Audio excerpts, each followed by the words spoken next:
राजे सिंधिया ने उठाया। मैं इसका जवाब तुमसे चाहता हूं, तुमने 50 साल तक राज करने के बाद तुमने इस शिक्षा के साथ पंचायत को क्यों नहीं जोड़ा, जिसके कारण से पंचायत विकास की दौड़ में पीछे रह गई। तुम्हारे ध्यान में ये नहीं आया कि हिंदुस्तान में स्वच्छ भारत का कोई कल्पना होती है? हमेशा गांधी जी के नारे लगा करके अपनी दुकानदारी चलाते रहे, लेकिन देश का पहला प्रधानमंत्री आया जो लाल किले से बोलता है मैं स्वच्छ भारत को आप सब जनता से अपेक्षा करता हूं कि इसमें मदद करें।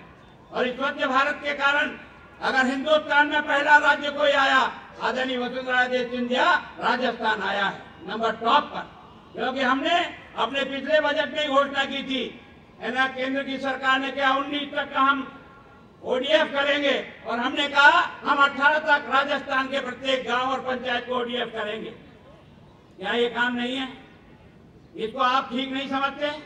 मैं चाहता हूं आप इसके बारे में तुलना करो कि क्या ये काम तुम नहीं कर सकते थे कि आज भी हमारी माँ बहनों सड़क के किनारे, है ना, सोच करती हुई जाती है, और जब आपकी मोटरसाइकिल की लाइट पड़ती है मेरी माँ उठती है और बैठती है, शर्म नहीं आती हमको? इतने साल तक राज करने के बाद भी इस छोटी सी समस्या का निदान नहीं कर सकते, और चिल्ला चिल्ला कर कहते हमने ये कर दिया। मैं तुम्हें आज भी चुनौती देता हूँ, हमारे में से कोई भी व्यक्ति इस मंच पर आ जाए, ये जनता तुम्हारी भी है और जनता मेरी भी है, तुम अपने बहिरे लेकर के आ जाओ, मैं अपने 16 साल 17 साल का बहिरा लेके आता हूँ, मैं तुमको निरुत्तर करके अगर नहीं रवाना करूँ तो मेरा नाम गुलाबचंद कटारिया नहीं। तुम क्या करना चाहते हो, क्या कहना चाहते हो?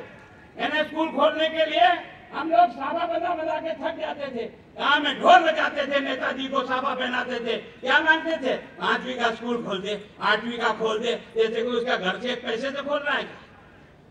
राजस्थान को शिक्षा की दृष्टि से अंगूठा छाप अगर किसी ने रखा, एक कांग्रेस तेरे पर ये दाग लगा हुआ है।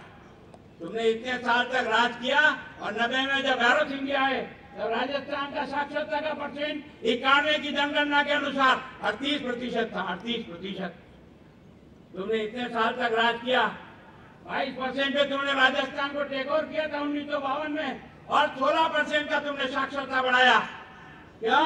तुम्हारे दिमाग में था अगर पढ़ा लिखा आदमी बन जाएगा मेरी दुकानदारी बंद हो जाएगी, जब तक अनपढ़ इंसान रहेगा कांग्रेस जिंदाबाद रहेगा। ये नारा था कि नहीं था? बताओ, सच बताओ।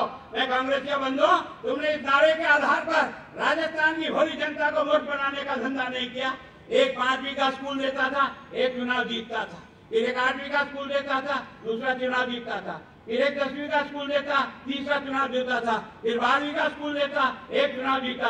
कभी तो बिजली के नाम से जमीन पे पड़े हुए खंभों को बांटता था और चुनाव जीतता था, कभी खड़े खंभों को करता था, फिर चुनाव जीतता था, फिर तार लाता था, फिर चुनाव जीतता था, फिर करंट छोड़ता था, फिर चुनाव जीतता था।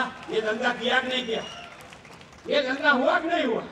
मैं तुमसे ईमानदारी से, तुम जिस भगवान को मानते हो उसकी सौगंध खा के कहो, तुमने हिंदुस्तान के लोकतंत्र को इन फाटों के ऊपर ठोक लगा करके हिंदुस्तान के लोकतंत्र को खोखला कर दिया। हिंदुस्तान की जनता ने जो पैसा तुम्हें दिया है वो तुम्हारे घर का नहीं है। हिंदुस्तान की, चाहे मेरी सरकार के पास है चाहे मोदी जी की सरकार के पास है, पैसा तो जनता जनार्दन का है। जनता जनार्दन के पैसे को जिस ढंग से तुम खर्च करते हो, जिस ढंग से तुम चलाते हो, है ना, हिंदुस्तान में तुमने इतने साल तक राज किया।